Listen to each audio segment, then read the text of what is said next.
Hi friends, ಇದು ನಮ್ಮ ಮಾಡಿ ಮೇಲೆ ಚಿಕ್ಕದಾಗಿ ಗಾರ್ಡನ್ ಮಾಡ್ಕೊಂಡಿದ್ದೀವಿ.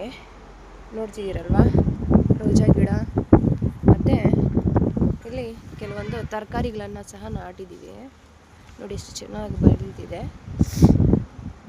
ಮತ್ತು ಅಷ್ಟೇ ಅಲ್ಲ, ಕನಕಾಂಬರ, ಮರವ ಮತ್ತು ಇನ್ನಿತರ ಫ್ಲವರ್ಸ್ದು ಮತ್ತು ತರಕಾರಿದೆಲ್ಲ ನಾವು ಮಾಡಿದ್ದೀವಿ. ನೋಡಿ, ಮೆಣಸಿನ್ಕಾಯಿ, ಹಸಿ ಮೆಣಸಿನ್ಕಾಯಿ ಎಷ್ಟು ಚೆನ್ನಾಗಿ ಬೆಳೆದಿದೆ ಅಲ್ವಾ.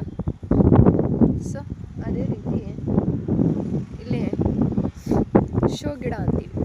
ಇದು ನೋಡಿ, ಶೋ ಗಿಡ ಮತ್ತು ಬದನೆಕಾಯಿ ಗಿಡ ನೋಡ್ತಿದ್ದೀರಾ, ಇದು ಬದನೆಕಾಯಿ ಗಿಡ. ಮತ್ತು ನೋಡಿ, ಇದು ರೋಸು, ಇದು ಕರೇಪಾಕು ಗಿಡ, ಕರಿ ಗಿಡ.